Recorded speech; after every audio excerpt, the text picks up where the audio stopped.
Welcome. It's the Matic. It's the illest blurred in the land. Welcome back to Ill Blur Matic. It's the hardest working blurred on YouTube. Thank you so much for commenting, liking, subscribing. Let's get into today's new video. Today's new video is something that has been a problem with Marvel Studios. Let's not act like it's not a problem, because there is a problem going on with the studio. The Marvel sequel flopped in the box office, and no one wants to take the blame. Ouch.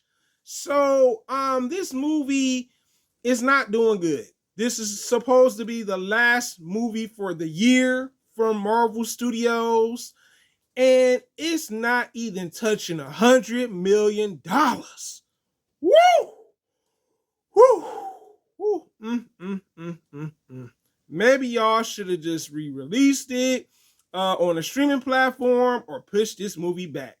So, the first thing that was mentioned about this, because since no one wants to take the blame on why the movie flopped in the box office, and it still is right now, Bob Iger mentions that pretty much supervision around the filming of the Marvels was during the COVID era. So there wasn't enough, I guess you could say, people around to see what was going on during the filming process. But also, you have to remember, Bob Iger does not like Marvel sequels. I have to throw this out there because I don't want it to be where, oh, Ill Blurred Matic, you didn't say that. He does not like that these movies are getting too many sequels. And I can understand that, because after a while, it gets generic when it comes to sequels, even if it is a superhero movie, right? Very interesting. Now, the most interesting statement that Bob Iger mentioned is maybe the over messaging within the films, and maybe more of a positive message. Okay, maybe the over messaging, depending on the message they're trying to give the audience, is a bit problematic, because some things I feel like you don't have to put in a superhero movie. All right, Ill Blurred Mag just gonna tell it like it is. I was like, you know what? Some of this stuff, he's right on. You know what I'm saying? He's hitting the nail with this.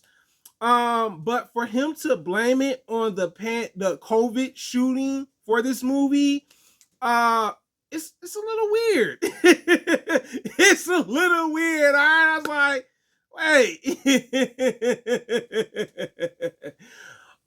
So let's talk about the next person that we're gonna talk about. Nia DaCosta, the director for Captain Marvel 2, known as The Marvels, has some things to say too.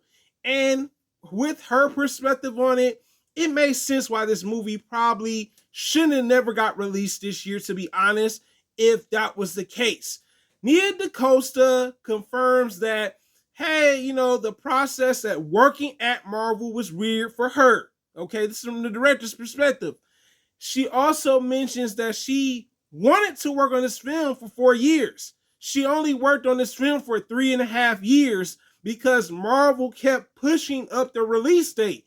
So I think that was very problematic. I love that she pointed that out, because Marvel tends to do that. Certain movies, oh, they're going to push the release date up. They're like, oh yeah, we're pushing it up again. And maybe that is a bit of a problem, because maybe this film could have been fleshed out a bit better if she would have been able to do more with it in a 4-year process. Because remember, filming movies doesn't always take 1 or 2 years. Sometimes it takes 4 years, maybe even more than 4 years, all right? And maybe that's why the film may have not succeeded in the box office, because Marvel is looking at it from a money aspect, and so is Disney. Because honestly, if we're gonna point the finger at anybody, we should point it at Bob Iger, because Bob Iger could say, hey, we're releasing this next year. We're not gonna release it in 2023. Let's release it in 2024. And that could have worked out for the film instead of it being a flop and probably their lowest rated movie for this year. I mean, dang, it beat Ant-Man when it came to that. I said, oh my God. Let's talk about the next person that also blames Bob Iger. The Miss Marvel actress. She mentions, like, this is not my responsibility. I did my duty as an actor, but that is the big boss responsibility, meaning Bob Iger is responsible for the failures of this movie. I like that she wasn't negative about it, but also was real about it. You know, she's pointing the finger again at Bob Iger. Brie Larson, let's talk about her briefly. She's disillusioned about it, and I can understand probably why. She probably expected this movie to do extremely well, and to see something that you act out and expected it to perform well, and it didn't.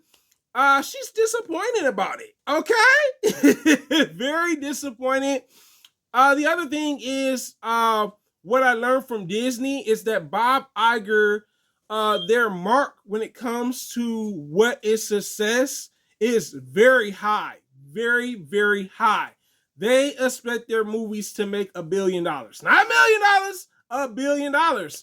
But we have to keep in mind this year for Marvel has been lackluster.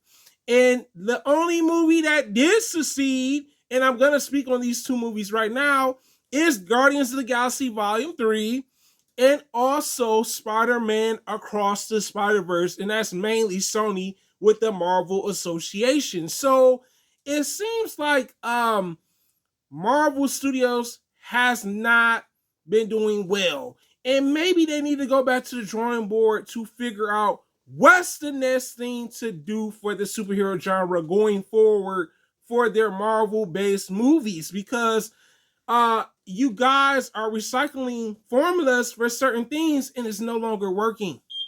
Realistically, right? And with all y'all majority of your films doing bad this year, that's a sign. That's a very bad red flag for you guys.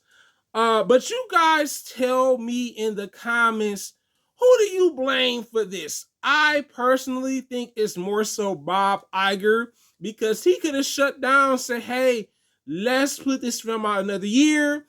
And do you agree with the director on what she was saying, that maybe if they wouldn't have pushed up the date so much, she could have worked around the issue of making a better movie for this studio?